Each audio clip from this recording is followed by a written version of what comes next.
Bonsoir, bienvenue sur le plateau de Ce soir ou jamais. Les peuples sont-ils maîtres de leur destin? La question se pose un peu partout dans le monde, à commencer évidemment par l'Ukraine et la Crimée, c'est la grande actualité de la semaine, mais aussi chez nous en France, dans l'Union européenne, dans la zone euro. On abordera aussi la question de la Catalogne, de l'Écosse.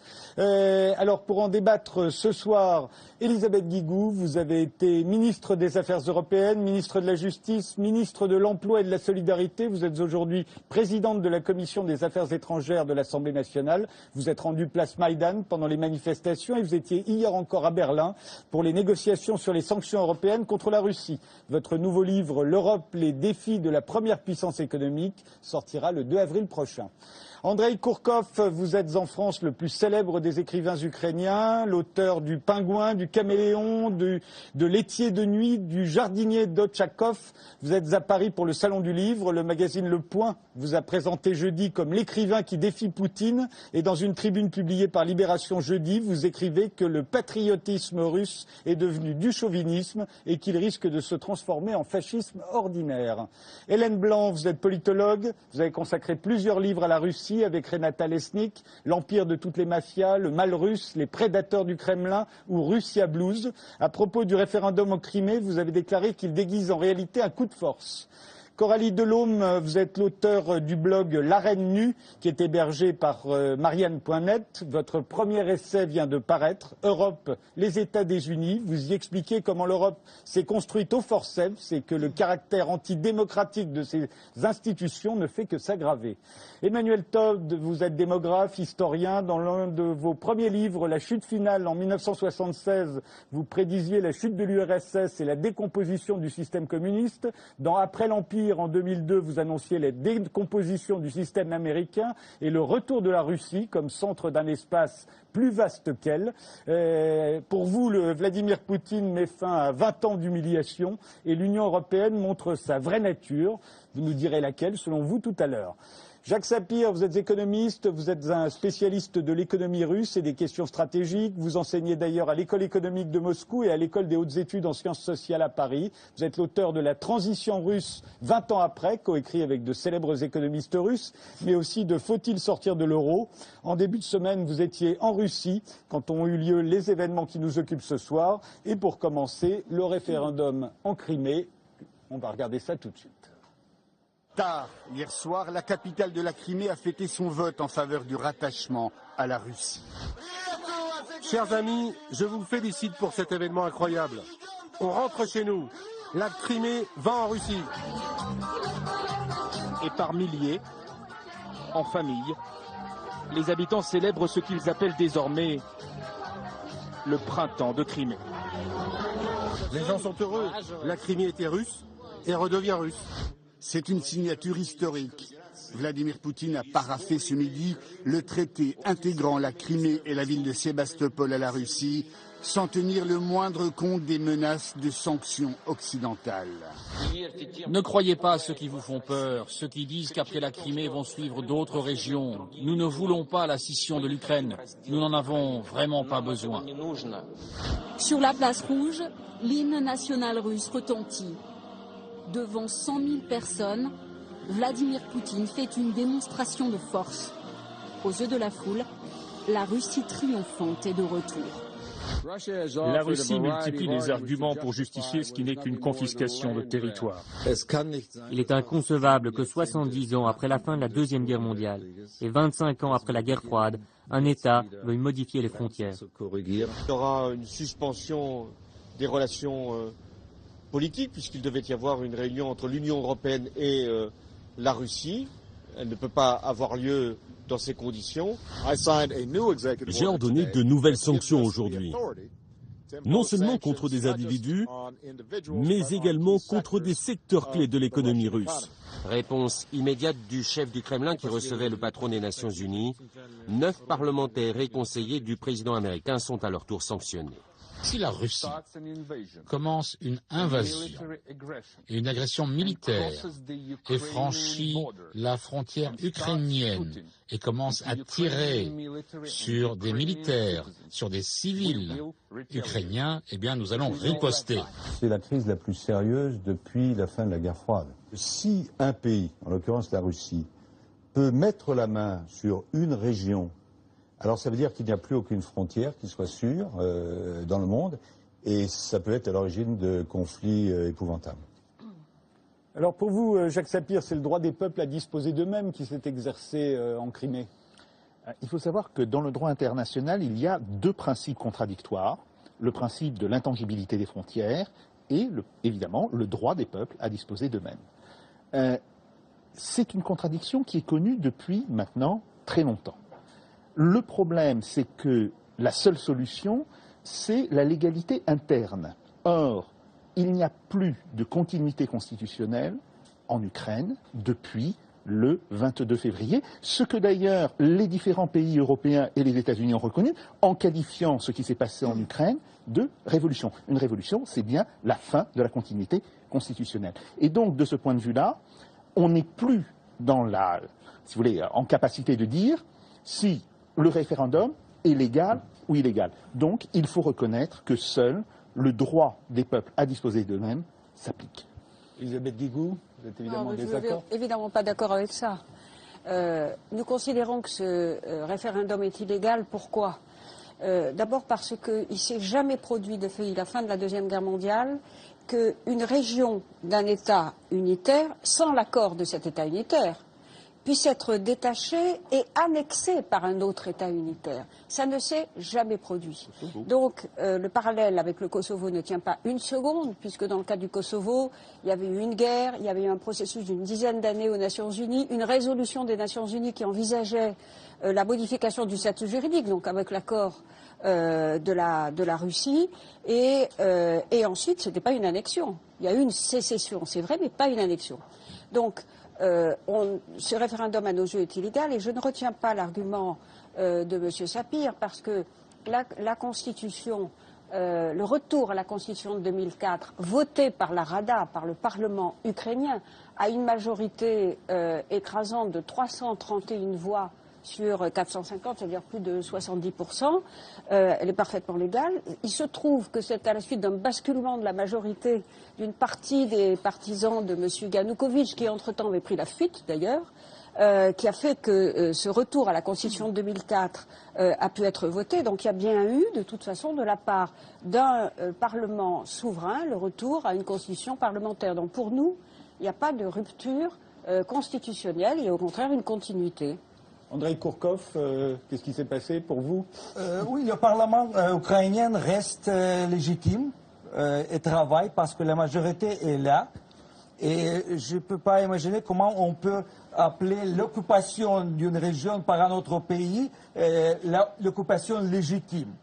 Parce que s'il y a 20 soldats avec des armes à feu, et après ils sont arrivés, le référendum est organisé et il y a 2,5 millions de bulletins imprimés pour 1,5 million habitants, excusez-moi, à Sébastopol, pour l'unité avec la Russie, il y avait 123% des habitants qui votaient pour la Russie. Donc vous pensez que même ce référendum n'était pas, non seulement il n'est pas légal, mais il est truqué. C'était une farce. Il n'y avait pas de reportages de télé aussi sur la télé russe, des régions populées par les Tatars de Crim, 300 000 Tatars de Crim qui ne veulent pas devenir encore une fois les citoyens de la Russie, parce qu'ils étaient déjà déportés pendant le Staline en 1943 ou 1944. Ils sont revenus. Le territoire, au début, était le territoire, le Crimée appartenait à la Turquie. Après, c'était le royaume de Tatars de Crim protégé par la Turquie. Était déjà, après la Crimée, annexée par la Catherine la Grande. Et 1954, passer de la Russie en Ukraine. Oui, on a dit que c'était un cadeau de Khrouchtchev. Oui, c'était un cadeau de Khrouchtchev. Donner la Crimée à oui, parce que Crimée n'était jamais attachée à Russie. Crimée reste attachée vraiment à Ukraine et reçoit l'eau potable, l'électricité, le gaz, la transportation d'Ukraine propre. Emmanuel Todd. Moi, je suis plutôt d'accord avec Sapir, car un très bon argument qu'il a publié d'ailleurs sur son blog, sur cette idée que les Occidentaux ont voulu une révolution en Ukraine. Ils en payent le prix. C'est-à-dire qu'il n'y a plus, on ne sait plus trop ce qu'est l'État ukrainien. Moi, ce que je pense sur le fond est assez décalé de ces questions juridiques, parce que, en fait, la Crimée est russe. Je veux dire, ethniquement, linguistiquement, historiquement, il n'y a pas de problème. Et on part d'une anomalie qui s'était établi au moment de la décomposition de l'Union soviétique. Et je pense qu'on est vraiment à un tournant historique qui dépasse ces questions juridiques. De quelle anomalie parlez-vous? C'est-à-dire que cette histoire de Khrouchtchev, et c'est surtout que les Russes, sont sortis du communisme avec une très grande élégance. C'est-à-dire qu'il n'y a pas eu de bain de sang, ils ont laissé partir toute leur périphérie, après les démocraties populaires. Et en fait, ils se sont aussi laissés imposer des situations anormales comme cette situation de la Crimée. Et toute l'histoire, moi, je veux dire franchement, en ce moment, je voudrais profiter de ce que je suis ici pour dire ma joie de sortir d'une sorte de cauchemar historique. C'est-à-dire que les Russes sont sortis du communisme avec beaucoup d'élégance, comme je disais, et je veux dire, ça fait pendant 20 ans. Je veux dire, ils ont tout pris dans la gueule, ils ont été humiliés, méprisés, diffamés dans la presse. On n'a jamais montré que tous les aspects négatifs de ce qui se passait en Russie. On est toujours très mal informés sur la reconstruction qui est en train de s'opérer. Donc vraiment, ils ont été en situation de faiblesse, de refoulement. On a amené l'OTAN à leurs frontières. Et là, ça y est, on est en train, en fait, la Russie se reconstruit. Et on est en train de redevenir dans un monde normal. Ça n'est pas que j'apprécie particulièrement le régime de Poutine. Et personnellement, honnêtement, dans un contexte de pourrissement européen, mes loyautés personnelles sont plutôt en train de revenir du côté du monde anglo-américain. Donc que les choses soient très claires. Ça n'est pas du poutinisme, etc.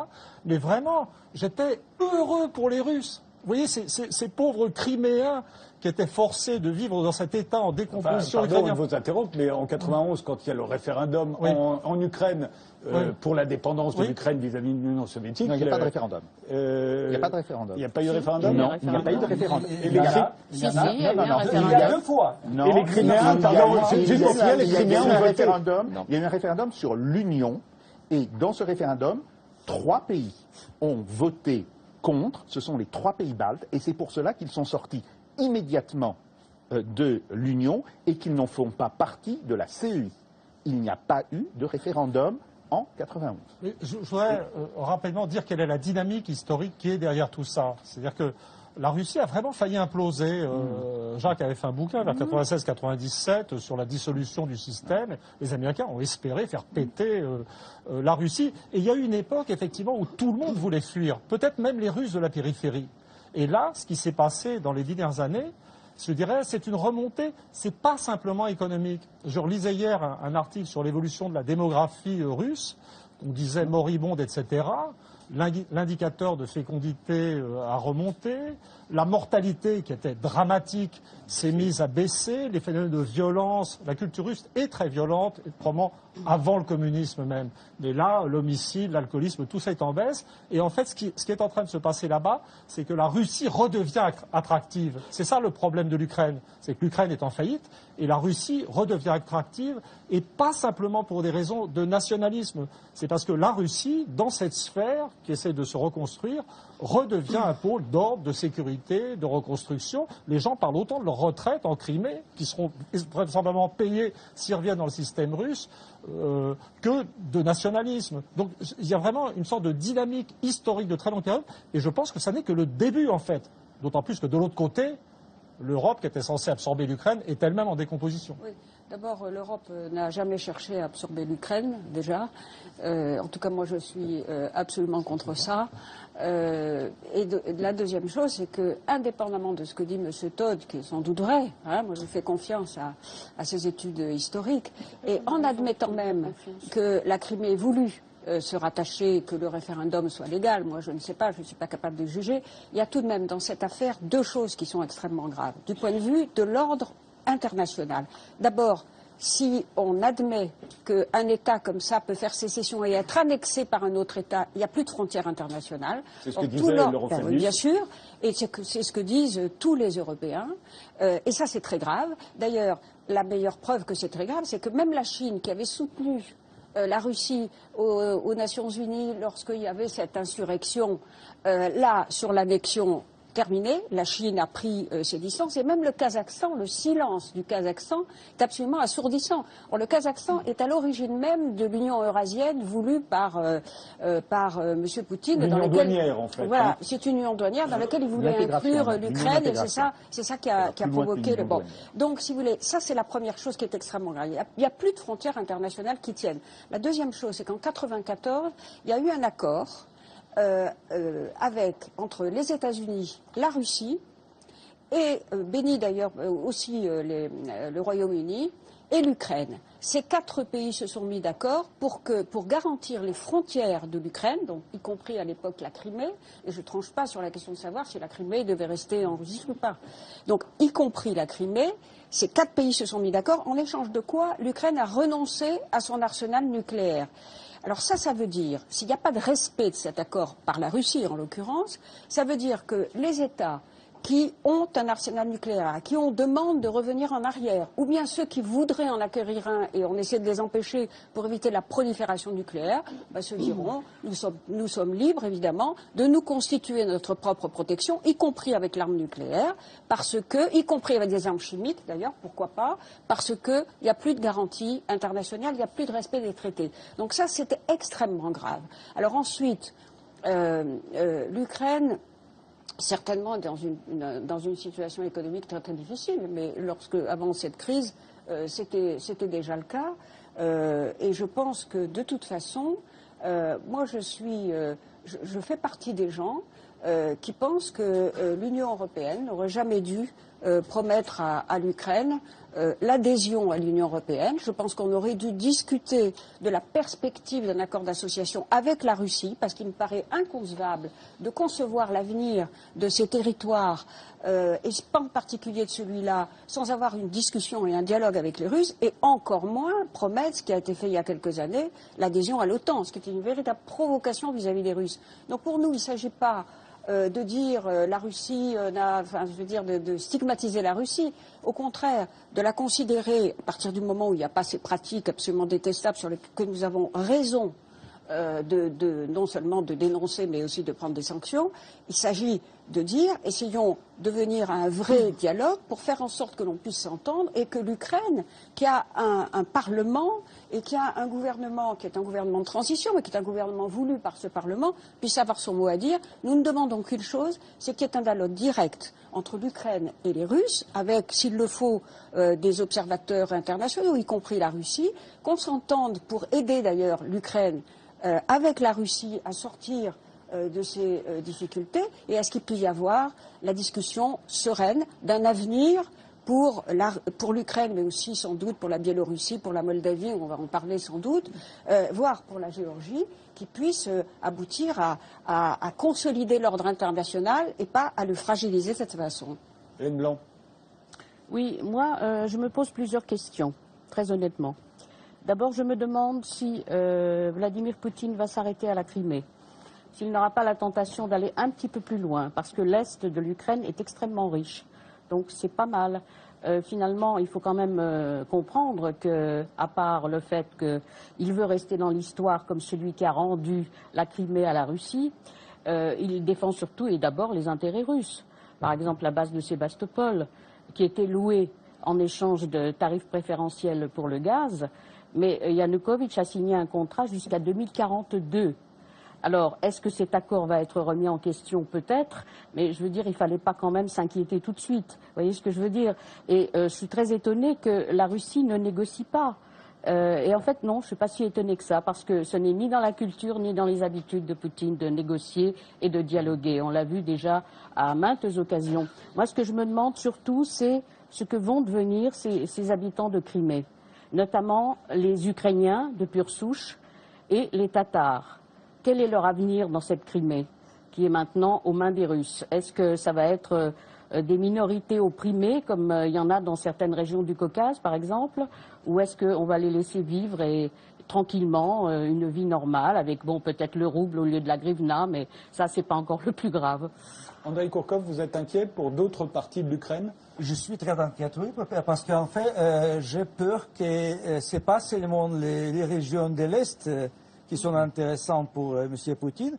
Il y a une chose très importante maintenant pour lui avec la Crimée annexée.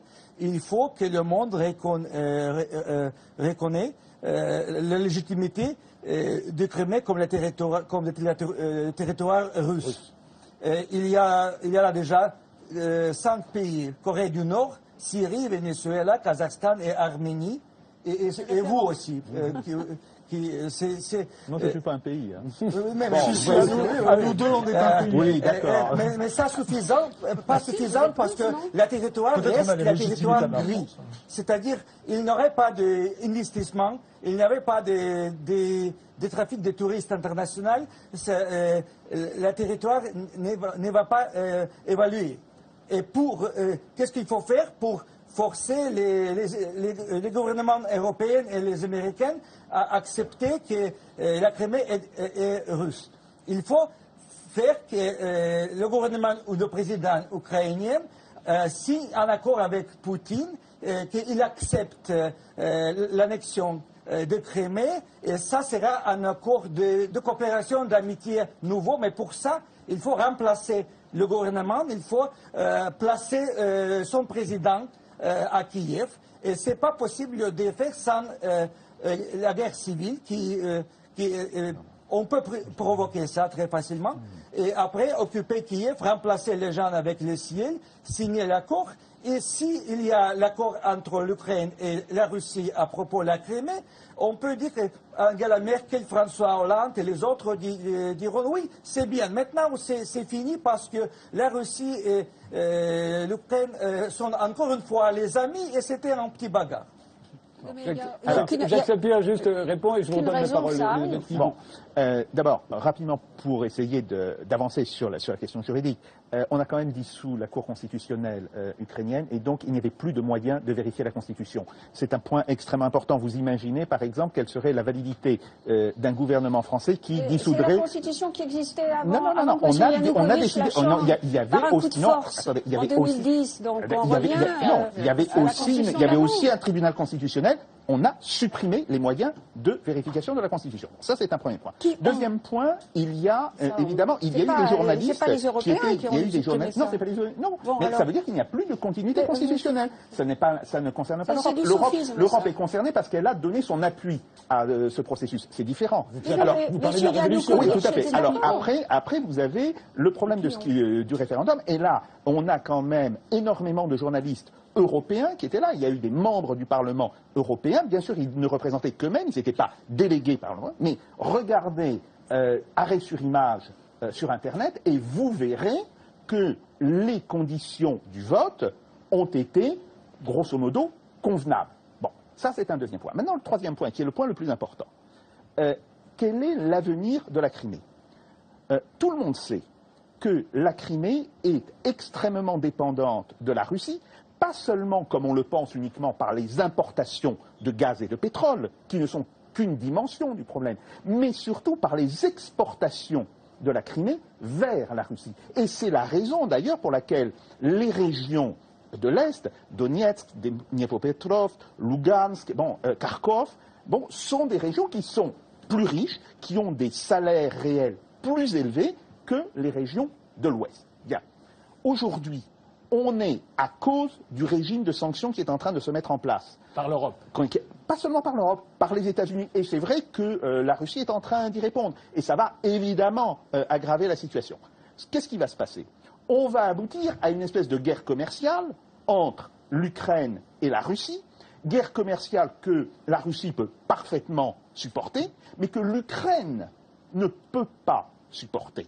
Et donc, c'est pour cela que je dis, il faut que les pays de l'Union européenne mettent leur rancœur dans leur poche et qu'ils commencent à discuter immédiatement avec la Russie, justement pour que soient maintenues les relations économiques. Les Ukrainiens ont pris des mesures contre des produits russes. Évidemment, il y a des mesures de rétorsion du côté russe. Je dis que c'est un jeu dont l'Ukraine sera la première victime. Bon, et là, effectivement, il peut y avoir un risque de sécession en Ukraine, il peut y avoir un risque sur les provinces de l'Est. Mais si on arrive à relancer l'économie ukrainienne, et on ne pourra le faire qu'avec la Russie, qu'avec la participation de la Russie, ce risque peut être écarté et on pourrait revenir à une situation normale. Un dernier point, on ne peut pas demander à la Russie de financer l'intégration de fait de l'Ukraine à l'Union européenne. Madame Guigou, si vous pensez cela, je vous en prie, parlez pas à ma place. Non, mais si vous pensez cela, c'est de la folie. Et c'est de la folie. Vous ne devez pas parler à ma place. Je ne parle pas. Je dis si. Je dis si. Et ça, vous ne comprenez pas le français. Écoutez, madame, vous ne comprenez pas le français. Je vous écoute, mais ne parlez pas à ma place. Vous ne comprenez pas le français, vous ne comprenez pas ce que c'est qu'une phrase au conditionnel. Alors, le fond du problème, c'est qu'aujourd'hui, il faut que l'on ait évidemment le maintien des conditions qui ne sont pas sur 42 ans. Les conditions, par exemple, sur le contrat du gaz, sont sur 3 ans. Et il est extrêmement important qu'elles soient renouvelées et qu'elles soient même étendues sur 10 ans, si on veut simplement qu'il y ait la base de stabilité nécessaire pour que l'économie ukrainienne reparte. Cela implique un accord avec la Russie. Et fort cet accord, si cet accord n'a pas lieu, cela ne pourra pas fonctionner. Alors, Elisabeth Guigou, vous voulez peut-être répondre après, et Coralie Delhomme, après, qui n'a pas encore parlé. Non, mais moi je pense aussi qu'il faut qu'on arrive à avoir un dialogue avec la Russie, une fois cette crise passée, sur l'avenir de l'Ukraine. Je l'ai dit tout à l'heure. Donc, et y compris un dialogue sur l'avenir politique et économique. Donc, je ne suis pas opposée à ça. Simplement, je dis que dans la situation actuelle, compte tenu, mais bien sûr, ils ne veulent pas. Ils ont refusé. On a proposé à la Russie, ils ont refusé. Parce que naturellement, nous voulons inclure les autorités ukrainiennes dans ce dialogue. Il n'est pas possible que nous réglions, nous, l'Union européenne et la Russie, le sort de l'Ukraine, sans que le gouvernement que nous estimons, nous, légitime, même si c'est un gouvernement de transition, ce mot à dire. Donc on revient sur la question, sur la vraie question, qui est celle à court terme. Comment débloquer cette situation? D'abord, il faut qu'il y ait des élections du 25 mai, qui sont des élections présidentielles. En Ukraine. Hein. En Ukraine. Donc qui ne concerneraient plus la Crimée. Puissent avoir lieu, bien entendu, pour pouvoir consolider cette légitimité, que le peuple ukrainien ait son mot à dire. Moi, je souhaiterais qu'elle soit suivie par des élections parlementaires. Et ce qui est très important, c'est qu'on se mette d'accord et qu'on veille. Et nous avons demandé qu'il y ait des observateurs qui soient là, y compris des Russes, donc des observateurs de l'OSCE, pour qu'il n'y ait pas de doute sur ces élections. Nous voulons inclure les Russes tout le temps. C'est eux qui ne veulent pas parler avec les Ukrainiens. Et de façon à ce qu'il puisse y avoir un président qui ne soit pas un président par intérim, un gouvernement que d'ailleurs... Mais pardon de vous interrompre, les Criméens ne voteront pas dans cette élection. Non mais attendez, la Crimée, nous n'avons certainement pas l'intention de reconnaître l'annexion de la Crimée. Ça c'est absolument certain. D'ailleurs vous avez dit dans quelles conditions ça pouvait être fait. Et nous avons pris des sanctions par rapport à cette annexion. Mais nous disons maintenant... ce qu'il faut pour éviter que, effectivement, ça se dégrade encore plus, c'est-à-dire qu'il y ait une possible invasion des frontières Est, une possible scission que nous voulons éviter aussi de ce pays, un renouveau économique et politique de l'Ukraine, car nous le souhaitons ardemment, là, il faut des discussions. Et nous disons simplement que, parce qu'il y a une inquiétude fondamentale, il y a une inquiétude sur la Transnistrie, qui est une région de Moldavie, il y a l'inquiétude évidemment des pays baltes, nous disons simplement, si jamais le président russe allait plus loin, Il a dit qu'il ne le ferait pas. Tant mieux, espérons. S'il allait plus loin, à ce moment-là, il y aura des sanctions lourdes et des sanctions économiques. Mais nous, ce que nous souhaitons, car nous maintenons les voies ouvertes au dialogue, Laurent Fabius parle très souvent à Lavrov, le président Hollande et Mme Merkel à M. Poutine. Donc nous ne demandons qu'une chose, c'est qu'il puisse y avoir cette inclusion. Et nous sommes exigeants vis-à-vis du gouvernement de transition en Ukraine, à qui nous disons plusieurs choses. Premièrement, vous devez inclure, s'il y a des discussions avec les Russes que nous souhaitons, vous devez inclure le parti des régions qui n'est pas dans le gouvernement, parce qu'il n'a pas voulu y être. Hein. Il doit y avoir tous les partis politiques.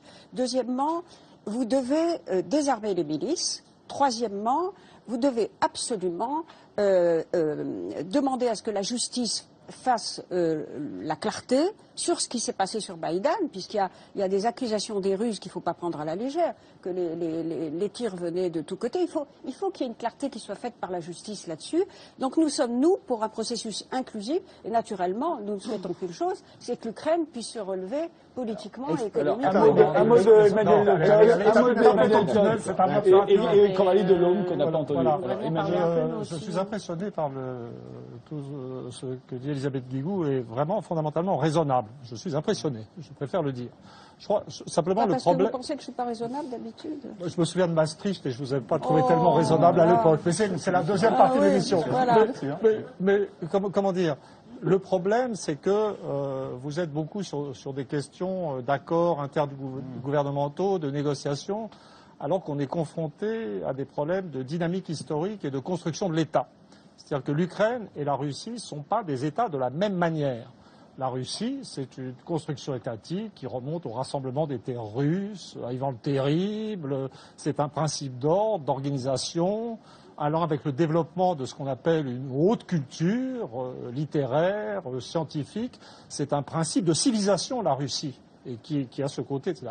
L'Ukraine, ça existe vraiment sur le plan culturel. Il n'y a pas de problème. Il n'y a pas simplement une langue ukrainienne. Quand on va au niveau des structures familiales, et y compris pour les populations russophones d'Ukraine, c'est un système plus libéral et plus flexible. Que le système russe. Oui, il n'y a pas cet élément, et le statut de la femme est plus élevé, enfin ça s'étudie, quoi.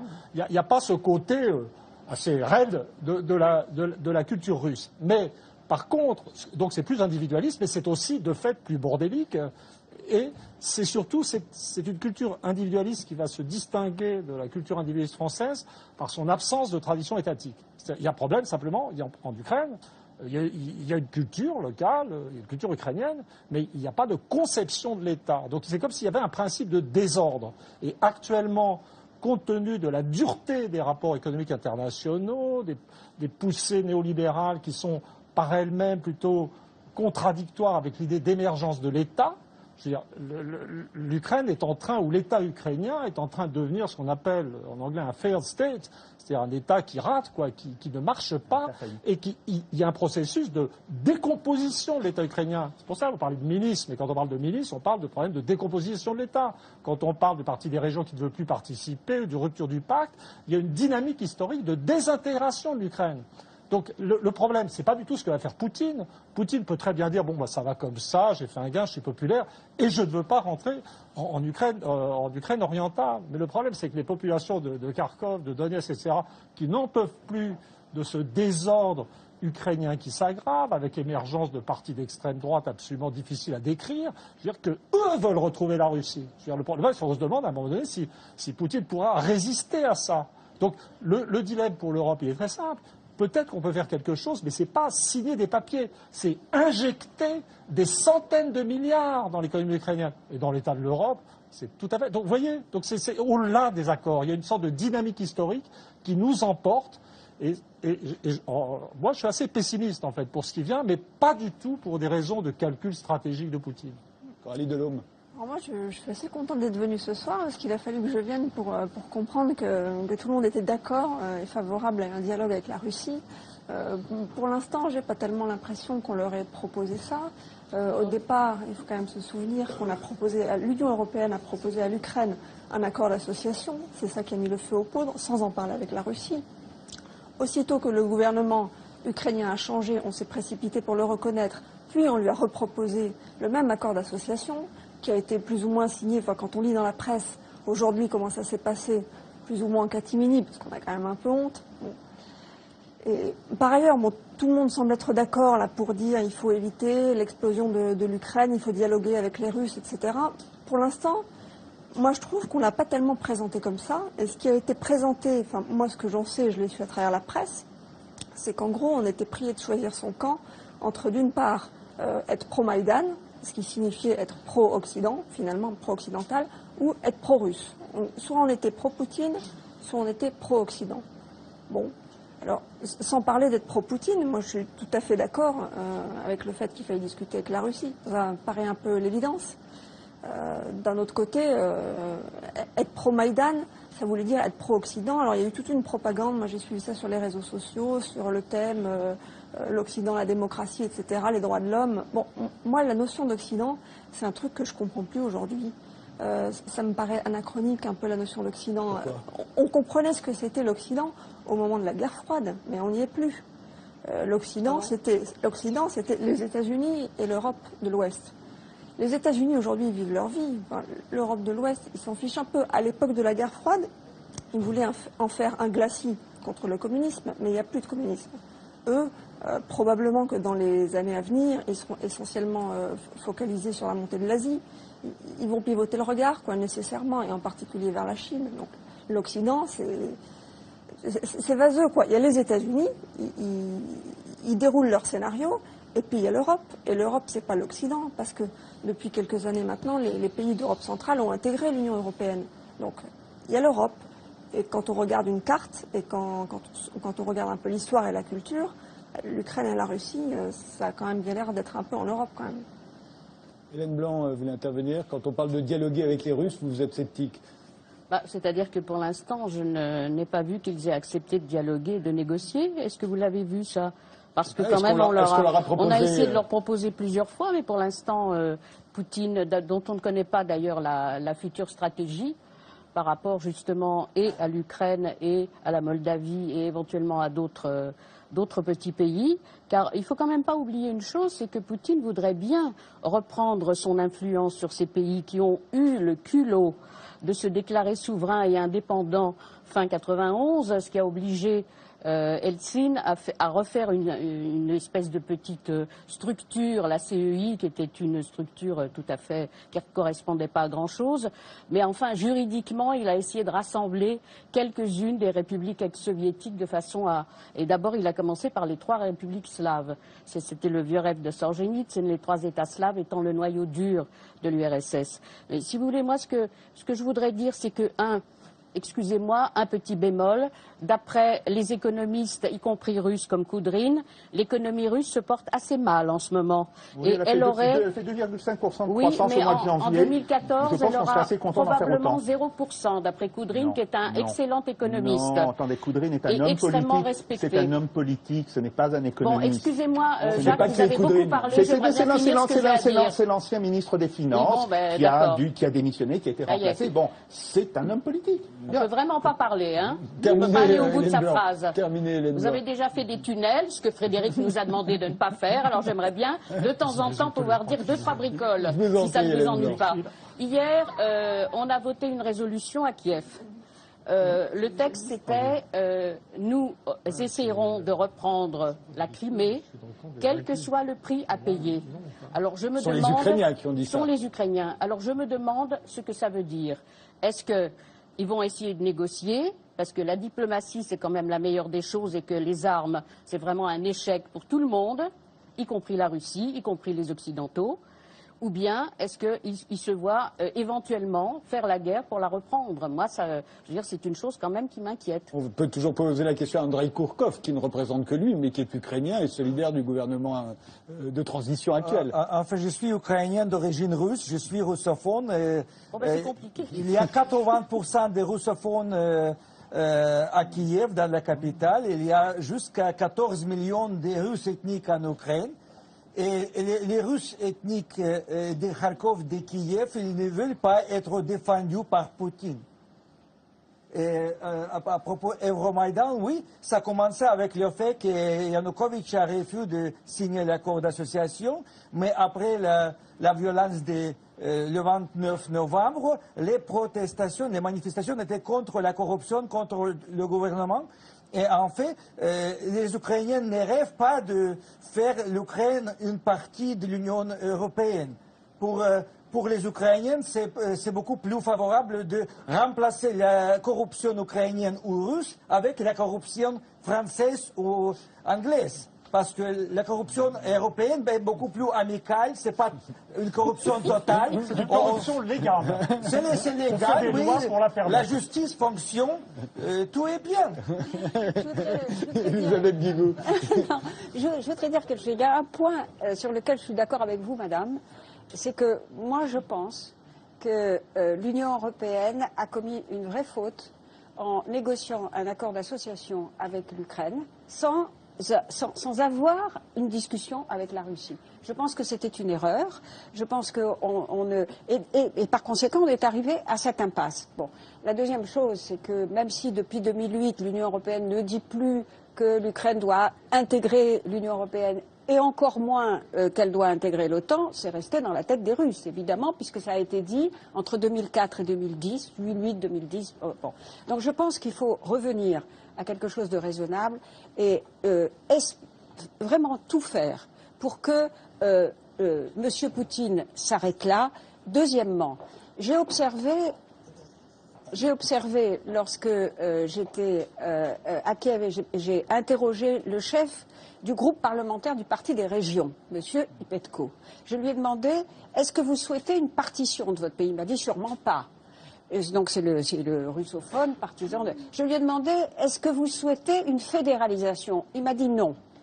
Il m'a semblé, à travers les discussions que j'ai eues, évidemment je ne suis pas restée longtemps, qu'il y avait un sentiment national ukrainien, y compris chez ce monsieur qui est élu des provinces de l'Est, qui est d'ailleurs un oligarque, enfin, qui me paraît très proche de ceux qui souhaitent le rapprochement avec la Russie, il souhaite le maintien de l'intégrité de son pays. Ça veut dire qu'il faut absolument que le gouvernement ukrainien, d'abord, en effet, prenne des mesures, et ça va être imposé, et par le FMI, parce que heureusement, il n'y aura pas que l'Union européenne pour aider économiquement et financièrement l'Ukraine, à lutter contre la corruption, à prendre des mesures, à redresser ce pays, et je pense et j'espère que les choses vont on va dépasser cette crise pour pouvoir enfin envisager l'avenir de ce territoire avec les Russes, mais dans le respect des Ukrainiens, de ce qu'ils souhaitent faire entre eux, et pour relever ce pays économiquement et politiquement. Alors pour faire avancer le débat, je voudrais l'élargir à d'autres référendums d'indépendance, sur l'indépendance,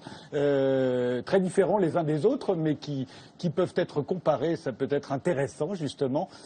Regardez.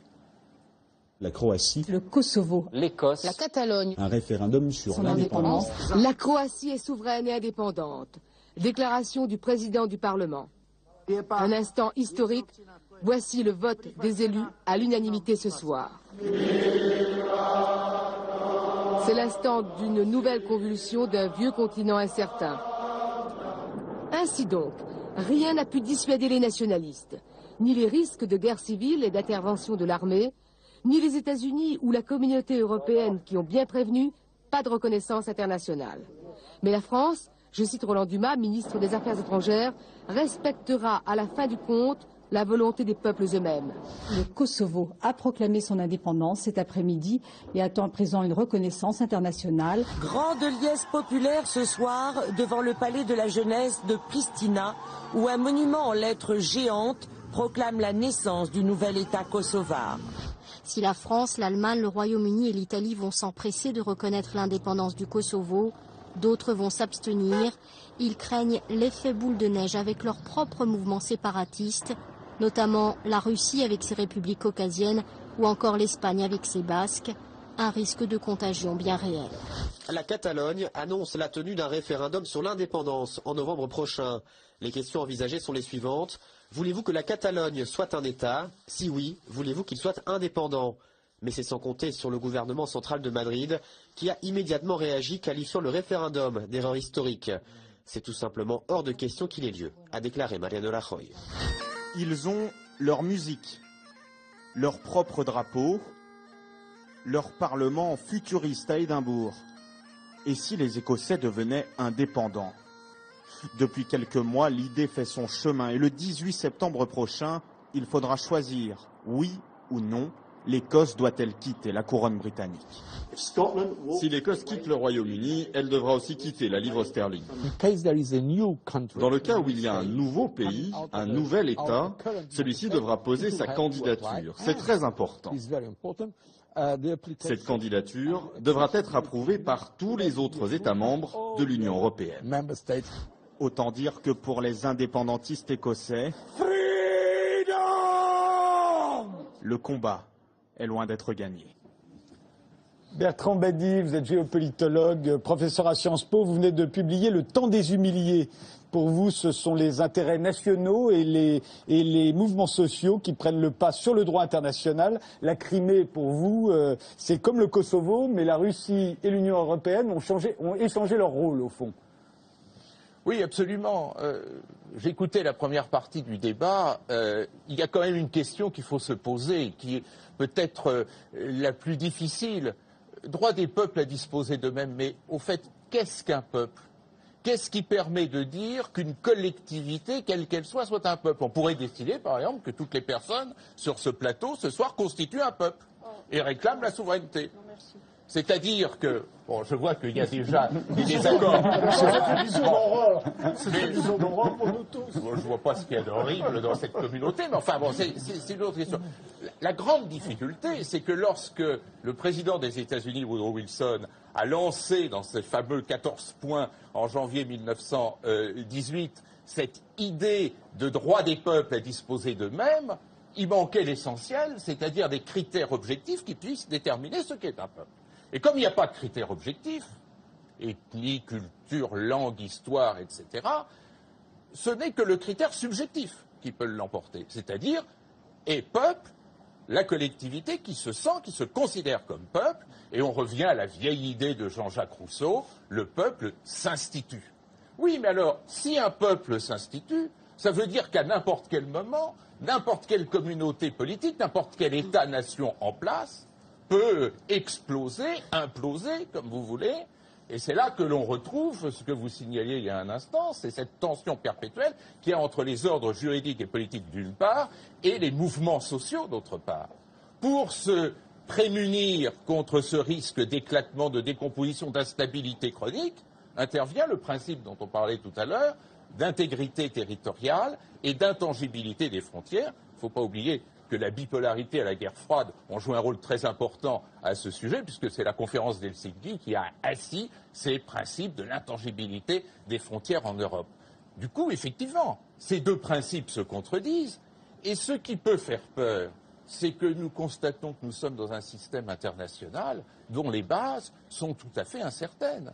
Et c'est ce qui se passe en ce moment, c'est ce qui se révèle en ce moment. À savoir que, de temps en temps, certains donnent la priorité au principe du droit des peuples à disposer d'eux-mêmes, et dans d'autres cas, c'est l'inverse. Alors, il y a le cas du Kosovo, il y a le cas de la Crimée, il y en a d'autres. Il y a le cas du Soudan, qui est intéressant aussi, où seuls les Sud-Soudanais ont voté très massivement, à peu près le même score, un petit peu plus encore, que le score des Criméens lors du référendum de dimanche dernier. Alors, juste pour qu'on comprenne bien, ce qu'on reproche et ce qui ferait que ce référendum en Crimée serait illégal, c'est que pour qu'il y ait un référendum légal, il aurait fallu que l'ensemble de l'Ukraine vote sur l'indépendance de la Crimée, ce qui n'a pas été le cas. C'est tout le débat. Et si le Soudan avait voté dans son ensemble, le résultat n'aurait probablement pas été le même non plus. C'est-à-dire que nous nous trouvons là face à un vrai débat dans lequel bienheureux est celui qui prétend en toute sérénité avoir la vérité. Moi, j'ai peur personnellement d'être dans un système international dont les règles sont aussi fragiles et aussi réductibles à la subjectivité des acteurs. Dans le cas du Kosovo, le Kosovo donc a déclaré son indépendance et à ce moment-là, les Européens l'ont accepté. En revanche, les Russes s'y opposaient et là, c'est l'inverse. Absolument. Sur la Crimée, à vos yeux, c'est l'inverse. Absolument. Alors, il y a aussi le cas Abkhaz et Ossète qui s'est grévé déjà comme première réplique à ce jeu qui paraît être le grand jeu de société internationale aujourd'hui, qui est fais donc chez toi ce que moi je n'ai pas voulu faire chez moi et réciproquement. Emmanuel Todd? Oui, les notions juridiques c'est important d'essayer d'encadrer la situation internationale ou peut-être de faire semblant de l'encadrer dans des principes juridiques, mais la réalité du monde des nations, c'est ce que considèrent les réalistes stratégiques, c'est un monde de rapport de force. Et donc peut-être qu'il ne faut pas non plus je veux dire, a priori éliminer l'idée qu'un règlement pragmatique des questions sans trop à chaque moment se focaliser sur les questions juridiques, c'est pas forcément le pire. Actuellement, la focalisation du débat sur la définition du référendum en Crimée comme illégal, etc., nous amène à une sorte d'absurdité. C'est-à-dire les gens de Crimée veulent être russes. La Russe, je veux dire, est dans un rapport de force tout à fait favorable. Je veux dire, plus vite cette question sera réglée et plus vite l'état de fait actuel sera accepté comme étant, je dirais, presque naturel, plus vite on sortira de la crise. Il est bien évident que s'obstiner dans un débat juridique sur ce qui se passe en Crimée, c'est en fait maintenir un conflit de haute intensité. Et en vérité, c'est continuer à envenimer la situation en Ukraine orientale. La vérité, c'est que plus vite les Occidentaux accepteront ce fait brut qu'est l'annexion de la Crimée avec l'accord de la population par la Russie, oui, plus vite on sortira de la crise. crise. Et l'autodétermination, c'est pas la même chose déjà. C'est quand même deux. Là, il y a les deux. Il y a les deux. Tout Oui, le monde mais est d'accord. justement, on a un peu trop tendance à confondre les deux, alors qu'il y a quand même deux regardez, phénomènes qui si on est sont dans l'optique, si on a encore l'espoir de l'émergence d'une nation ukrainienne qui fonctionne, à laquelle personnellement je ne crois pas du tout. Mais la sortie, je veux dire, de la Crimée russophone, russophile, russe de cet ensemble accroît les chances de succès de l'Ukraine. Donc, à la limite, on pourrait dire, mais c'est l'intérêt de la construction de l'État ukrainien qui reste à faire d'accepter la situation nouvelle. Hélène Blanc, il faut accepter cette situation? Écoutez, c'est difficile à dire, mais je crois quand même que quand on parle de ce fameux référendum, non seulement il est effectivement illégal sur le plan des relations internationales, sur le plan juridique apparemment, mais moi, si vous voulez, je l'ai vu irrégulier dans le fond et dans la forme. La Crimée a été isolée, occupée militairement.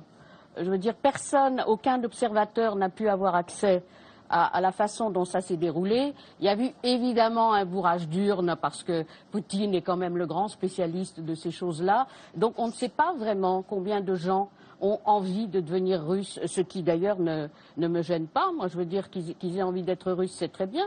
Mais pourquoi on ne les laisse pas décider d'eux-mêmes? Pourquoi les forcer? Vous voyez ce que je veux dire? Parce que là on est en train de les forcer quand même un petit peu, on les pousse. Alors c'est ça qui me gêne, moi. Staline aussi, dans sa constitution, avait le droit à l'autodétermination des peuples. On a vu ce que ça a donné. En tout cas, c'était dans la constitution. Jean-Louis Bourlange va nous rejoindre tout de suite. Jean-Louis Bourlange. Il est où? Monsieur Bourlange. Bon, on attend. Elisabeth Guigou, vous voulez intervenir le temps que Jean-Louis Bourlange vienne s'asseoir? Non, mais ce qui est le plus choquant dans ce référendum, c'est qu'il a été fait en 15 jours, avec une présence militaire pesante et avec un silence total des télévisions ukrainiennes qui ont été réduites au silence. Voilà. Maintenant, si ça se passe, cette sécession de la Crimée, si ça se passe en bonne intelligence avec les autorités de Kiev, avec un vote des habitants de Crimée qui soit incontestable, à ce moment-là, ce sont des évolutions que l'on peut envisager. Mais encore faut-il qu'il y ait une discussion avec les autorités de Kiev qui n'a jamais eu lieu, et encore une fois, des conditions qui sont inacceptables. Jean-Louis Bourlange est venu nous rejoindre, ancien député européen, professeur associé d'études européennes à Sciences Po. Vous êtes un défenseur de l'idée européenne. En l'occurrence, est-ce que sur la question de la Crimée et de l'Ukraine, est-ce que l'idée européenne s'est manifestée comme vous le souhaitez? Elle s'est manifestée ce soir par la prise de parole de Mme Guigou, qui était très bien. Je souscris pleinement à ce qu'elle a dit. Maintenant, on ne va pas refaire le débat. Vous m'avez invité à assister à un débat, je croyais que j'étais venu pour y participer, mais j'ai eu plaisir à assister. Non, j'espérais que vous je pensais que mon rôle était terminé après avoir entendu votre débat. Non. Jean-Louis Bourlanges, en l'occurrence, on a pris d'autres exemples de référendums sur l'indépendance qui concernent également l'Union européenne. Il y a l'Écosse qui veut voter sur son indépendance. Ça ne concerne pas l'Union européenne, ça concerne l'Écosse. Le Royaume-Uni, ça ne concerne pas l'Union européenne. Vous voulez dire que si jamais l'Écosse votait son indépendance, et aujourd'hui on a appris que le oui à l'indépendance dans les sondages avait progressé, il serait à 40%, ça voudrait dire que l'Écosse tout à coup ne fait plus partie de l'Union européenne. C'est évident si elle se sépare du Royaume-Uni. Et dans le cas de la Catalogne ? Si jamais. C'est la même chose. Enfin, c'est assez simple. Il y a des États qui sont membres de l'Union européenne. Si ces États, si une partie des provinces ou des bouts de ces États ou des nations, je ne sais pas comment il faut les appeler, quittent l'Union européenne, je vois pas ce que l'Union européenne a à faire avec ça. Nous avons un ensemble d'États qui sont composés comme ils le sont. S'il y a des scissions au sein de ces États, et ben voilà, ces États prennent leur indépendance et ensuite, s'ils veulent rentrer dans l'Union européenne, il faut qu'ils fassent acte de candidature et comme vous savez, nous sommes dans un système extrêmement protecteur de la souveraineté des États, ce que apparemment tout le monde ne comprend pas en matière européenne, et donc il faut un accord unanime des États membres de l'Union européenne pour accepter un nouvel État. Donc en l'occurrence, s'agissant de l'Écosse, il faudrait que le Royaume-Uni, qui serait un peu moins uni, ce serait même pas... Vous savez, là, le Royaume-Uni, c'est le Royaume-Uni de Grande-Bretagne et d'Irlande du Nord. Et la Grande-Bretagne est composée de l'Angleterre, du Pays de Galles et de l'Écosse. Donc on aurait un Royaume-Uni amputé, il faudrait que Londres donne son accord pour faire entrer un nouvel État. Et ça serait la même chose pour Madrid vis-à-vis de Barcelone. Donc c'est un problème qui n'existe pas en termes juridiques pour l'Union européenne. L'Union européenne, c'est une association d'États souverains. Et puis voilà, c'est tout. Il n'y a pas de problème. C'est un problème interne à ces pays. C'est pas un problème qui implique en tant que tel l'Union européenne, même si certains peuvent souhaiter que ce soit ainsi, d'autres non. Mais ça n'est pas un problème comme ça. Je crois que les gens ne comprennent pas que ce qui caractérise l'Union européenne, c'est la souveraineté des États. C'est quelque chose qui apparaît comme quelque chose d'étonnant. Les gens croient que l'Europe s'occupe de 80% de la politique. En réalité, quand vous regardez les compétences, l'Europe a une compétence extrêmement limitée, extrêmement limitée. La plupart des compétences restent du domaine national. Moi, je me rappelle quand j'ai quitté le Parlement européen, parce que j'en avais un peu assez de plusieurs choses, dont les balbutiements de l'Union européenne. J'ai écrit un article dans Le Monde qui a été titré, parce que M. le Parmentier a pris une phrase pour en faire un titre, et j'ai dit « l'Europe fait semblant ».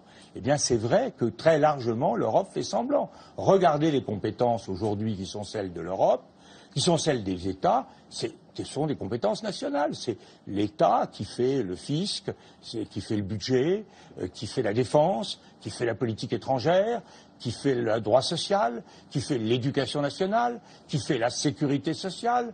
Alors je ne dis pas que l'Europe ne fasse rien. L'Europe fait l'agriculture, l'Europe fait la normalisation économique, c'est-à-dire les normes de protection, etc.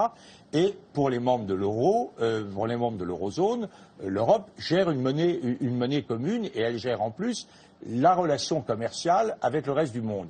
Je ne dis pas que ce soit négligeable, mais 80% des compétences sont aujourd'hui de la compétence des États. Et tout ce qui s'est passé, par exemple, sur l'Ukraine, est entièrement de la compétence des États. On a certes vu Mme Ashton paraître ici et là, mais en réalité, la seule instance de négociation qui ait été aux manettes, ça a été le triangle de Weimar, c'est-à-dire 3 diplomaties nationales, les Polonais, les Allemands et les Français. Et quand vous voyez que les décisions sont prises, elles sont prises au sein du Conseil européen par des États et des gouvernements nationaux. Il faut quand même partir de l'idée que l'Europe d'aujourd'hui est une Europe intergouvernementale. Je le regrette. Moi, je crois que c'est une des raisons de sa faiblesse. Mais c'est ainsi. C'est l'Europe que les eurosceptiques, qui sont ici très bien représentés, devraient souhaiter. C'est-à-dire l'Europe du Congrès de Vienne, l'Europe dans laquelle les gouvernements font ce qu'ils veulent. Quand ils sont d'accord, alors sur l'Irak, l'ensemble des peuples étaient hostiles à l'intervention américaine, les gouvernements étaient divisés, ce sont les gouvernements qui ont décidé, et l'Europe s'est divisée. Tout est comme ça. Sur les interventions en Afrique, ce sont les États. C'est la France qui intervient en Centrafrique, c'est la France qui intervient au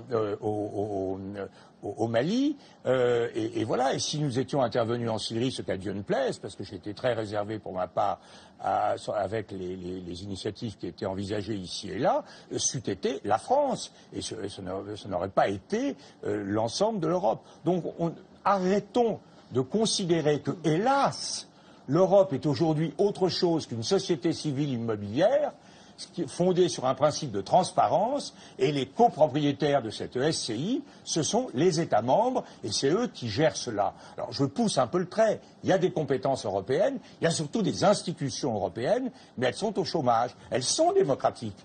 Quand vous avez des problèmes communautaires, contrairement à ce qu'on dit, tout ça fonctionne démocratiquement. Mais les compétences politiques de l'Europe par rapport aux compétences politiques nationales, c'est l'alouette par rapport au cheval. Voilà la situation. Coralie Delhomme. L'Europe est une société civile immobilière, c'est glamour, votre description du phénomène, mais c'est assez vrai, ceci dit. Sinon, moi, je ne suis pas d'accord pour dire que les poussées séparatistes qui existent aujourd'hui en Europe ne concernent pas l'Union européenne. Au contraire, moi, je pense qu'elle y est pour une part responsable, justement parce qu'en Europe, ce qu'on a beaucoup cherché à faire, c'est à saper l'idée d'État-nation. On a complètement démonisé l'idée d'État-nation par le haut en créant du supranational, et par le bas en favorisant des idées comme l'Europe des régions, y compris en offrant des fonds structurels directement aux régions. Donc cette volonté de mettre à bas l'État-nation a réussi, et c'est pour ça qu'on assiste à ces poussées.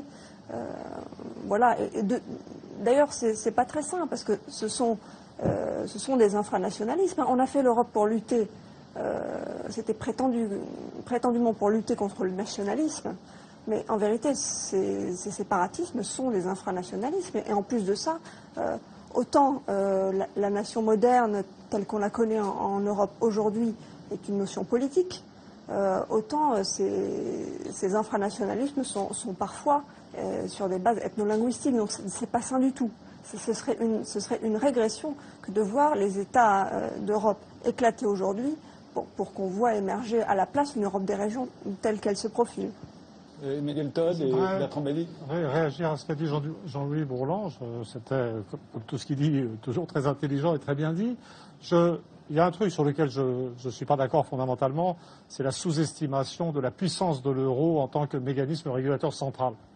Par exemple, l'euro fait que le gouvernement français n'a plus son indépendance, et que le président de la République française, maintenant je l'appelle vice-chancelier Hollande, parce qu'il vit dans la zone marque, et on n'a plus le contrôle du budget en France. Donc sur ça, je ne suis pas d'accord.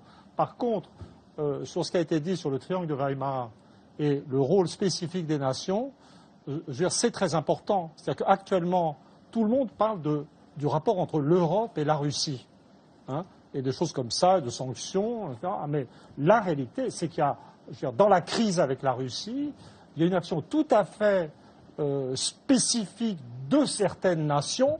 Lorsque la France va faire là-bas, je ne sais pas trop, en fait. Bon, ça c'est Fabius, c'est Hollande, qui ne me semble pas très compétent dans le domaine international. Mais ce qui est sûr, c'est que l'Allemagne et la Pologne sont dans un rapport très personnel à la Russie. Et on dit, est-ce qu'on revient à la guerre froide? Mais quand vous connaissez l'histoire de cette zone, la question c'est, est-ce qu'on revient à la Deuxième Guerre mondiale? Vous voyez, Sébastopol, c'est le lieu d'un siège terrible, que les Russes ont perdu, mais ils ont testé les méthodes qui allaient leur permettre de gagner la bataille de Stalingrad. Kharkov, que les gens s'obstinent à appeler Kharkiv, ça a été repris 4 fois pendant la Seconde Guerre mondiale. Les Polonais sont dans un ressentiment vis-à-vis de la Russie qui est d'ores et déjà déstabilisateur pour l'Europe. C'est les nations aussi qui agissent. Et l'Europe, dans ce coin-là, est une sorte de faux nez de peut-être un conflit qui montre simplement entre la Russie d'une part, l'Allemagne et la Pologne d'autre part. Quelqu'un m'avait dit que Poutine, dans les négociations, c'est à l'époque où les Français, les Allemands et les Russes s'entendaient bien à propos de la guerre d'Irak.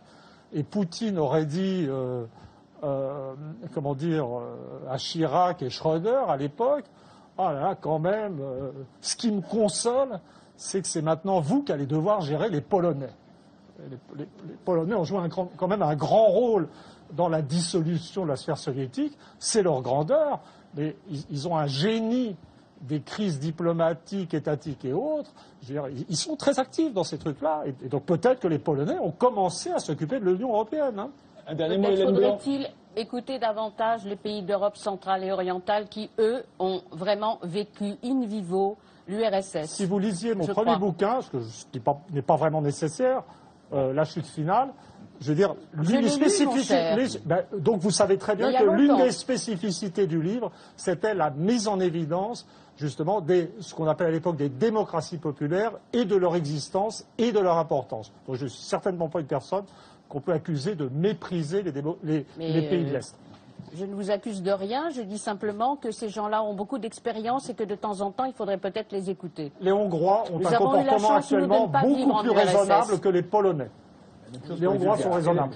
Hélène Blanc, je vous libère parce que je vous ai promis que vous pouviez partir. Et Jean-Louis Bourlange, tout de suite. Il faudra peut-être faire un vrai débat sur ces questions et non pas vous voyez ce que je veux dire, des monologues séparés. Au revoir, bonne fin de soirée. Bon, je vais éviter de faire un tunnel, mais je voudrais simplement vous répondre, madame. Je voudrais simplement vous répondre. Je crois que ce qui caractérise la crise, non pas la crise ukrainienne, mais d'une façon générale, la crise des sociétés politiques en Europe, c'est la simultanéité et la concordance de la crise européenne et de la crise des États nationaux. Je crois c'est une erreur profonde, j'en discute souvent dans les émissions que je fais à France Culture avec Max Gallo, c'est une erreur profonde d'opposer la vivacité, la vigueur de la solidarité nationale par rapport à l'atrophie, à l'affaiblissement de la solidarité européenne. En réalité, vous voyez qu'actuellement, vous avez notamment une crise de la nation à la française, ce qu'on a inventé. On a inventé quoi, les Français, depuis 1918 ? On a inventé la Yougoslavie, il n'y a plus de Yougoslavie. On a inventé la Tchécoslovaquie, il n'y a plus la Tchécoslovaquie. Au XIXe siècle, on avait inventé la Belgique. Il n'y a pratiquement plus de Belgique. Bon, le Royaume-Uni, qui aurait cru, il y a 15 ans, que l'unité du Royaume-Uni pourrait être mise en cause. Donc on voit bien qu'il y a une espèce de mouvement de balkanisation, de fragmentation, qui d'ailleurs ne s'arrête pas au problème. Alors, revanche des États ethniques revanche de Herder sur Renan, revanche des États ethniques sur le plébiscite de tous les jours, la nation volontaire voulue par Renan.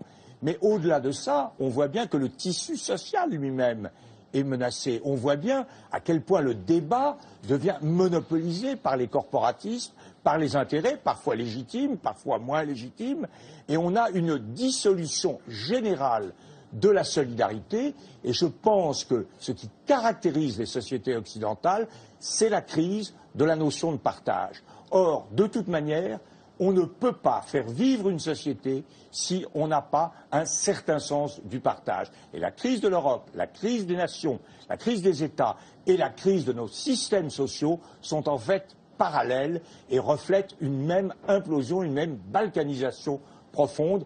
Arrêtons d'opposer l'une aux autres. En fait, nous vivons dans une crise générale de la solidarité. Bertrand Badi ? Oui, alors, balkanisation, fragmentation, je suis tout à fait d'accord, c'est le vrai sujet. C'est-à-dire que nous essayons de simplifier le problème à travers la question nation, peuple contre État.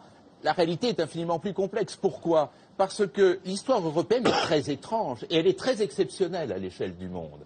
C'est-à-dire que le continent européen s'est fabriqué, s'est dessiné, s'est découpé par l'effet de la guerre. C'est ce qu'un grand politiste américain, Charles Tilly, appelait le war-making, state-making. C'est-à-dire la guerre a fabriqué les États. C'est le rapport de force, le rapport militaire de force qui a dessiné les frontières et n'a cessé de les faire bouger pendant toute la période qui, en gros, a été jusqu'au XIXe siècle. Alors, ce qui est tout à fait intéressant, c'est que ce phénomène s'est nécessairement renversé. C'est-à-dire qu'il y a un moment où on a pris conscience du fait que cette fragmentation liée uniquement aux contingences militaires ne pouvait plus durer.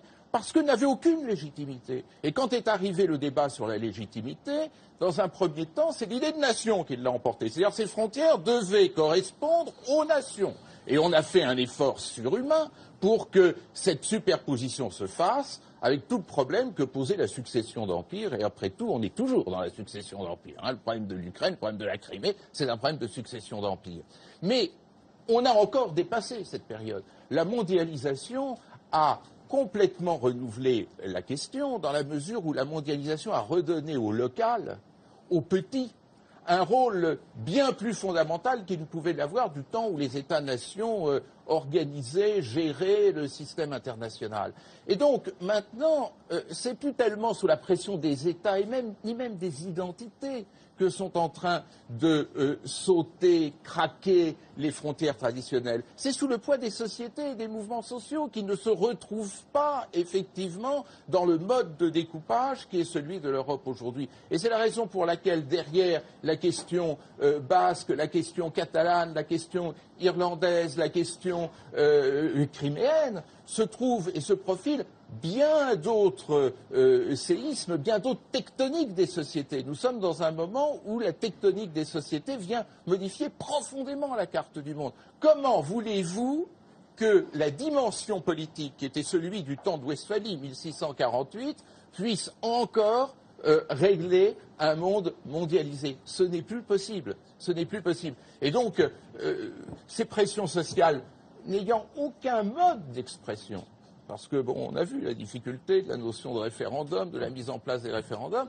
Ces expressions sociales n'ayant pas de règles pour s'exprimer, eh bien, nous retrouvons des situations de violence par saccade, c'est-à-dire ces processus de remise en cause des institutions, voire des choix démocratiques, sous le poids, justement, de sociétés qui ne se reconnaissent plus dans les ordres politiques. Jamais le politique a été aussi peu considéré et légitimé par les sociétés européennes qu'aujourd'hui. Il faut voir comment et quelle confiance on donne à l'ordre politique aujourd'hui et aux acteurs politiques. Alors justement, s'il y a un référendum où on a eu le sentiment, et ça a souvent été dit sur ce plateau depuis un certain nombre d'années, que la souveraineté du peuple avait été mise à mal, c'est le référendum sur le traité, sur la Constitution européenne, et ensuite le traité de Lisbonne. Je propose de revoir pendant un instant ce qu'il s'est passé à ce moment-là. En 2005, vous aurez l'avenir de cette Europe entre vos mains. J'ai en effet décidé que la Constitution européenne vous sera soumise par référendum avant l'été. Ainsi, vous, peuple souverain, serez appelés à choisir vous-même votre destin. Il est 21h59 et 55 secondes. Voici maintenant notre estimation Ipsos des résultats de ce référendum. Les Français rejettent la Constitution européenne. Le non l'emporte largement, 55%. Vous avez majoritairement rejeté la Constitution européenne. C'est votre décision souveraine et j'en prends acte. On en vient à l'Europe qui tourne une page et qui se relance. Les 27 pays ont donc signé officiellement le traité de Lisbonne aujourd'hui. Le texte définit le cadre et les règles de fonctionnement de l'Union pour faciliter la prise de décision. Depuis le jour où la France a dit non à la Constitution européenne, il aura donc fallu 2 ans et demi pour passer d'un traité à l'autre, pas si différent sur le fond. Sur 27 pays, seule l'Irlande a prévu un référendum. Tous les autres passeront par la voie référendaire. Moins de risques de rejet, mais beaucoup d'insatisfaction aussi. Aujourd'hui, on a manifesté au Portugal et en France. Ceux qui avaient dit non, à droite comme à gauche, sont furieux. Si la France devait organiser un référendum, à la minute où la France le fait, la Grande-Bretagne le fait. Et quelle est la chance que la Grande-Bretagne y ait un oui? Je le dis comme je le pense, je suis profondément européen, on a besoin de l'Europe, on a d'ailleurs besoin de la Grande-Bretagne en Europe, et c'est pas maintenant qu'on a remis l'Europe sur les rails qu'il faut aller s'amuser, aller recasser ce que par ailleurs on a eu tant de mal à raccommoder. Elisabeth Guigou, à ce moment-là, certains ont même parlé de coup d'État. Moi, je vais vous dire ce que je pense. C'est que je crois qu'à partir du moment où il y a eu des décisions des peuples pour constituer une Union européenne, et encore une fois sur la base de compétences qui, dans le traité de Lisbonne, ont été clarifiées, et c'est une bonne chose. Je crois qu'à ce moment-là, s'il doit y avoir des référendums, eh bien, il faut dire que si un peuple décide de refuser une partie, il faut qu'il vote sur l'adhésion ou non à l'Union européenne. Et je pense que c'est en réalité ce qui va peut-être se passer au sein du Royaume-Uni. On ne peut pas constamment, si vous voulez, revenir en arrière ou dire, voilà, nous voulons nous arrêter à partir du moment où vous avez une majorité d'États et d'ailleurs de peuples européens qui veulent continuer à avancer. C'était le cas en 2005. Donc je pense qu'on devrait avoir le courage au sein de l'Union européenne, mais on ne dit jamais assez clairement les choses, on ne s'explique jamais assez clairement sur ce qu'on veut faire ensemble. Je crois qu'il faut avoir le courage de dire, voilà, qu'est-ce que nous voulons faire ensemble? Est-ce que oui ou non nous voulons continuer à avoir une monnaie unique? Est-ce que oui ou non nous voulons continuer à avoir ce qui va nécessairement avec et qui n'a pas été fait, c'est-à-dire une union économique, une union sociale, une union fiscale. Est-ce que oui ou non nous voulons avancer vers cette intégration? Nous sommes toujours à mi-chemin, donc c'est pour ça que ça ne fonctionne pas. J'espère qu'à la faveur de cette crise, d'ailleurs, qui a été douloureuse, qui d'ailleurs continue, parce que la crise économique et sociale est loin d'être terminée malheureusement, j'espère que les pays membres de l'Union européenne, en tout cas ceux qui sont membres de la monnaie unique, diront voilà, nous voulons maintenant résolument avancer vers une vraie union, pas seulement monétaire, mais aussi économique, sinon ça ne peut pas marcher, parce qu'on a les divergences économiques que nous constatons actuelles, que nous voulons aller vers une union fiscale pour éviter que des États se fassent de la concurrence entre eux, des États d'une même union, se fassent une concurrence entre eux qui est mortifère par tout simplement le dumping fiscal et encore plus par le dumping social. Donc moi je souhaite ardemment ça. Et ça, si nous avançons là-dedans, je pense qu'en effet, à un moment donné, il faudra un nouveau traité. On n'a pas besoin de faire un nouveau traité pour avancer pour l'instant. Et j'espère, en effet, que nous pourrons avoir un référendum et que l'Union sera sortie du marasme indistinct dans lequel elle est maintenant et qui n'était pas le cas, me semble-t-il, il y a 15 ans ou 20 ans. Première chose, moi ce que j'ai entendu, c'est une chose très importante. Oui, il y a un manque de partage dans les pays et dans l'Europe. Mais ce manque de partage, il vient très largement de la politique économique qui est mise en place par les institutions européennes. Et donc là, il y a bien une contradiction absolument fondamentale. Pour l'instant, c'est à travers les décisions de l'Union européenne que se met en place le néolibéralisme qui est en train de détruire justement cette notion de partage. Deuxième réflexion, c'est, Madame Guigou, vous avez dit, les peuples européens souhaitaient avancer en 2005. Qu'en savons-nous? Qu'en savons-nous? Les peuples auxquels on a demandé... Il y avait une majorité, il y a eu une majorité... Non, écoutez, il y a eu un référendum où ça a été rejeté en France, un référendum et ça a été rejeté aux Pays-Bas, et après plus rien. Plus rien. Donc, le fond du problème, c'est, on ne sait pas ce que veulent les peuples parce qu'on ne leur demande pas. Et deuxièmement, vous dites, on ne peut pas retourner en arrière. Mais si on peut retourner en arrière, il faut arrêter d'avoir cette idée qu'il y a un grand progrès et que la marche vers l'Europe intégrée, c'est nécessairement la marche du progrès. C'est pas votre point de vue, mais c'est le mien. Mais attendez, c'est deux choses. Non, mais simplement, méthodologiquement, c'est une erreur. Après, vous pouvez très bien défendre cette idée, mais je dis simplement, c'est une conviction que j'ai. Voilà, c'est une conviction personnelle, mais votre conviction personnelle doit être, et la mienne aussi d'ailleurs, et la mienne aussi. C'est vrai pour toutes les convictions personnelles, elles doivent être testées politiquement dans des appels au peuple. Et donc ça veut dire qu'il faut tenir compte de cela et il faut laisser la possibilité au peuple de décider par des référendums. Or, aujourd'hui, ceci n'est plus possible. Troisième point, il y a quand même eu un abandon, il y a quand même eu un abandon de souveraineté considérable sur la question budgétaire à travers le traité de stabilité.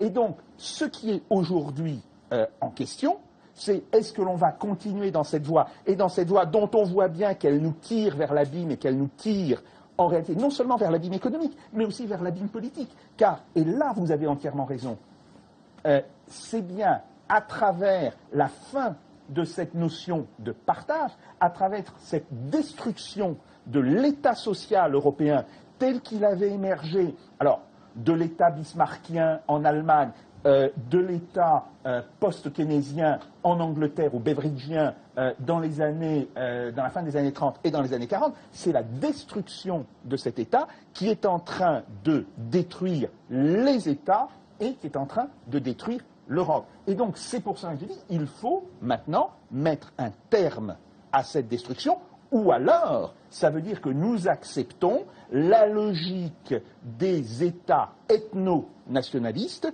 et nous acceptons le fait que la guerre reviendra en Europe et ça sera d'abord des guerres de sécession et ça sera ensuite des guerres entre les États survivants.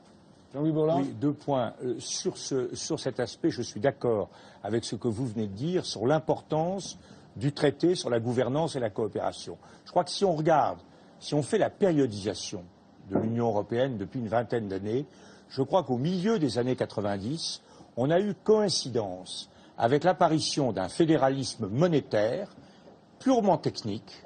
C'est pour ça que qui n'a pas débouché, M. Todd, qui n'a pas débouché sur une véritable prise de conscience, mise en œuvre de politique économique, donc c'est en cela qu'elle n'est pas fondatrice, avec en même temps une prise de pouvoir partout par les eurosceptiques. Je crois qu'on ne comprend pas la chose si on ne part pas de l'idée qu'on a eu en France Chirac, qui, disons, il pratiquait en matière européenne le stationnement hebdomadaire alterné, on va dire, il était pour ou contre. Bon, on a eu Berlusconi, personne ne dira que c'est un grand Européen, on a eu Aznar, même chose, on a eu Schröder qui a fait campagne en arrivant contre l'euro, qui ensuite a marqué des différences, mais enfin, elle était quand même très prudente. Donc on a eu une période pendant laquelle l'Europe a été totalement dirigée par les eurosceptiques. Donc, Europe monétaire, mais pas d'union économique. Europe, institutionnellement, on a bousillé le système, notamment à Nice, en détruisant la légitimité de la Commission, en démembrant l'exécutif qui avait atteint un très haut degré de développement et de démocratie à l'époque de Delors. Internationalement, je l'ai dit tout à l'heure, on a abordé les grandes échéances internationales, l'Irak, etc., dans le désordre intergouvernemental le plus grand. Et maintenant, et je suis d'accord avec vous, même si je n'en tire pas les mêmes conséquences que vous, je crois que ce qui s'est passé autour du traité, et je me réjouis que les socialistes aient fini par l'admettre, pas Elisabeth qui l'a toujours admis, mais le président Hollande, on a effectivement construit quelque chose qui fait qu'au-delà de l'union monétaire, du fédéralisme monétaire, il va falloir qu'on fasse une union économique. Et là, effectivement, il va y avoir un débat très intéressant sur les principes fondamentaux. Est-ce que ça va marcher? Je n'en sais pas. Mais il y a quelque chose d'important. Je voulais dire autre chose sur les traités. Vous avez posé la question des traités. Je m'inscris en faux sur l'idée que le traité de 2005, le référendum de 2005, a marqué l'irruption du peuple dans les affaires européennes. Je crois qu'il faut comparer les 2 référendums. Le référendum de Maastricht, qui aurait très bien pu être négatif, est un référendum démocratique. Pourquoi? Parce qu'il y a un projet précis, qui est l'abandon du franc au profit d'une monnaie européenne. On est pour, on est contre, c'est clair, c'est net, les gens le comprennent. En 2005, ça n'est pas ça du tout. Le contenu juridique du traité est dérisoire. Et la grande erreur des partisans du oui, c'est d'avoir fait ce qu'a fait Chirac. C'est-à-dire d'avoir dit, maintenant on va dire oui, l'avenir, etc. Tout ça, c'est du flan. Il s'agissait de modifier à la marge le traité de Nice. Sur des trucs incompréhensibles, en réalité, pour la plupart des gens. Dès lors, les gens se sont précipités sur ce traité, comme dans une auberge espagnole, et ont amené ce qu'ils voulaient. Et ils ont répondu à la question, est-ce que vous aimez l'Europe telle qu'elle est, et est-ce que vous n'aimez pas l'Europe telle qu'elle est? Évidemment, ils ont dit qu'ils n'aimaient pas l'Europe telle qu'elle est. Mais ça n'était pas, et c'est en cela que ça n'était pas démocratique, car ça ne débouchait sur aucune alternative. Et en réalité, la seule chose dont on ait tiré une conséquence assez juste, c'est qu'on a compris qu'il ne fallait pas qualifier de constitutionnel un traité qui avait des contenus politiques trop précis, un peu libéraux, etc. C'était pas constitutionnel. Ce dont on a tenu compte dans Lisbonne. Mais en réalité, il n'y avait pas de plan B. Il n'y avait pas d'alternative possible. On disait j'aime ou j'aime pas. Et en plus, quand Sarkozy, quel était le Sarkozy, là aussi, dit quelque chose de faux. Il dit on ferait ça sans l'Angleterre. Si on avait fait un référendum, il n'y avait pas de traité du tout. Parce que nos partenaires ne voulaient pas d'un autre traité que celui-là et avaient dit ils ne voulaient pas de référendum. Donc ils avaient dit écoutez, si les Français veulent faire un référendum, on ne rentre pas dans une négociation. Et à ce moment-là, et c'est là où c'est quand même vraiment complètement surréaliste, les Français qui auraient voté non auraient eu la grande satisfaction d'apprendre qu'ils avaient plébiscité le traité de Nice, qu'ils ne connaissaient pas, qu'ils ne comprenaient pas, dont tout le monde considérait qu'il était le pire des traités, mais qui aurait été préféré au traité suivant. Donc, c'est pas vrai. Il faut faire ce qu'Elisabeth Guigou a dit à l'instant.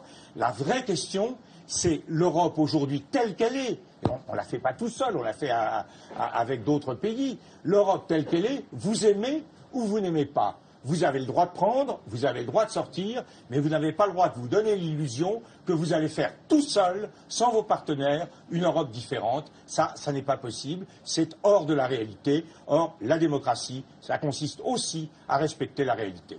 Il reste très peu de temps, alors 1 minute Excusez-moi, chacun. Non, je vous en prie. Alors, ce qui est frappant, c'est la façon dont les européistes français sont en retard sur l'histoire et plongés dans un juridisme hors de temps. L'Europe a changé de forme, a changé de forme et de nature.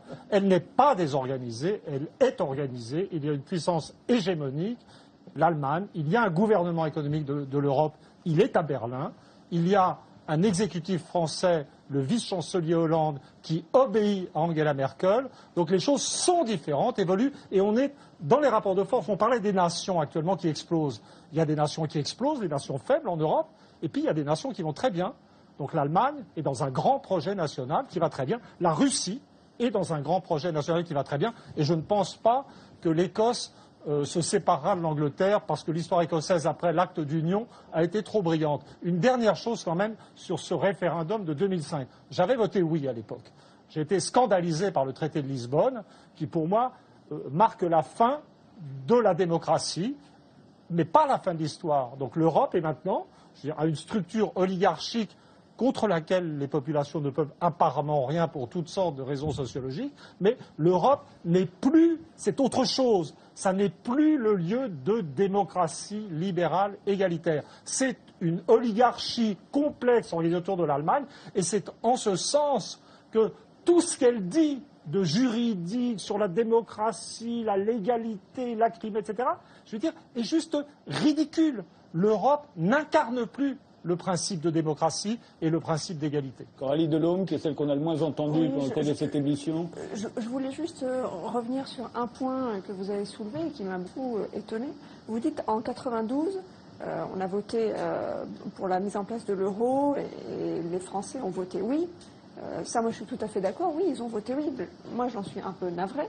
Mais ils ont voté oui. Et d'un autre côté, vous dites, en 2005, on a proposé une question et les Français ont voté non, mais en votant en fait pour une autre question. Donc, en 92, ils étaient capables de comprendre ce qu'ils faisaient. En 2005, ils étaient venus idiots. L'enjeu était clair au moment de Maastricht, c'était la monnaie, tout le monde le comprenait. Qui peut dire aujourd'hui, parmi ceux qui votaient non, ce qu'était le traité de Nice? Vous ne pouvez pas dire un référendum a été bien un traité a été bien compris quand votre position l'emporte. Vous ne pouvez pas dire le vote est bon, il est valide quand votre position l'emporte, et d'un autre côté dire c'est pas ça que je dis, c'est pas bien il n'y avait pas d'enjeu. Je vous interromps parce que l'émission termine. Un mot, Bertrand Badi. Oui, parce qu'on est arrivé à un point de débat absolument important, le paradoxe des référendums européens, c'est-à-dire une institution politique unique avec plusieurs peuples. Est-ce que c'est possible? Une institution politique ne peut régir qu'un peuple. C'est-à-dire que sur l'Europe, on ne peut interroger que le peuple européen en toute logique. Oui, quand on nous explique que, par exemple, l'entrée de la Turquie sera soumise à un référendum, ça veut dire quoi? Ça veut dire qu'il y aura 28 référendums, et s'il y en a un qui dit non à l'entrée de la Turquie, ça veut dire que la Turquie ne pourra pas entrer. Donc on est là dans une contradiction absolument énorme. On ne peut pas penser l'idée de peuple autrement que par rapport aux institutions politiques qui le régissent. Ce divorce est effectivement une preuve d'absence de démocratie dans la logique européenne et est une source de paradoxes énormes qui montre bien d'ailleurs la fragilité de la notion de peuple. Je suis obligé d'arrêter l'émission maintenant. Je vous remercie tous les 7 d'y avoir participé. On se quitte évidemment en musique avec Nosfell. Il nous interprète un extrait de son nouvel album Amour massif qui vient de sortir. La chanson s'intitule Dans les chambres fantômes. Nosfell, c'est à vous.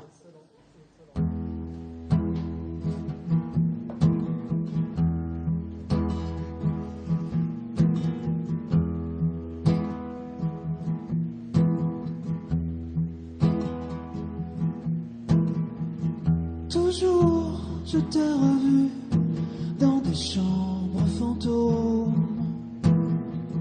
Lorsque je m'allongeais, je te voyais passer. Dans ta robe serrée, l'air de chercher quelqu'un.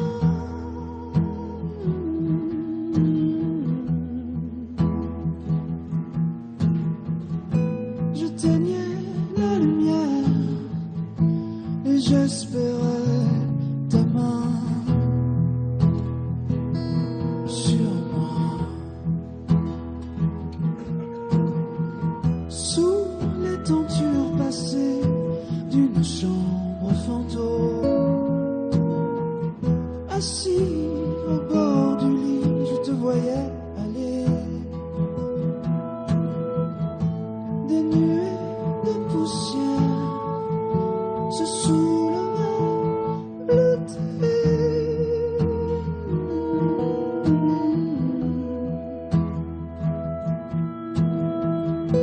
Retombant derrière toi, comme un regret d'éternité.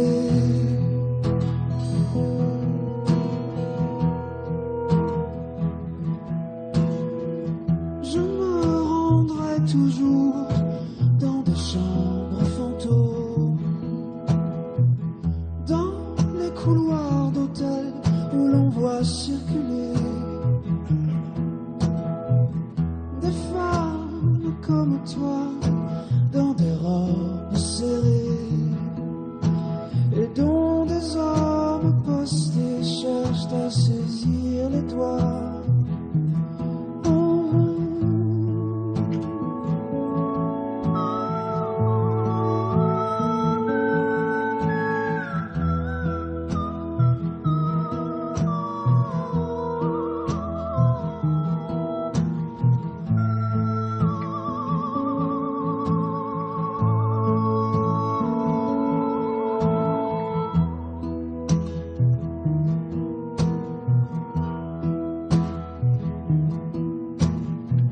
Je sais comme à jamais dans des chambres fantômes.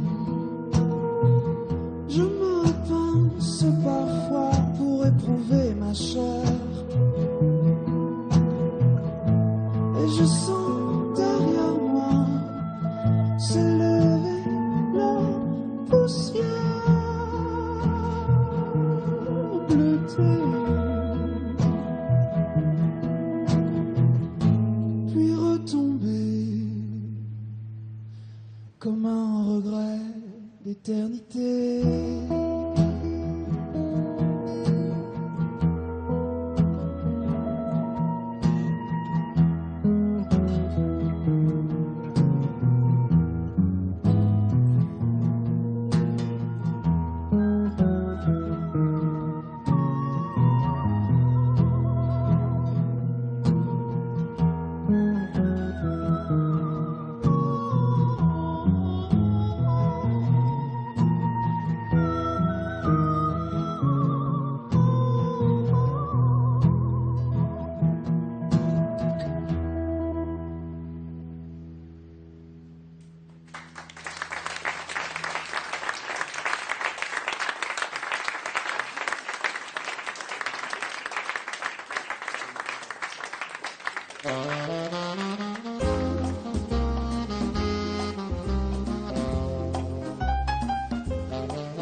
Dès maintenant, pour voir tous les lives de Ce soir ou jamais et réagir à l'émission, rendez-vous sur France2.fr.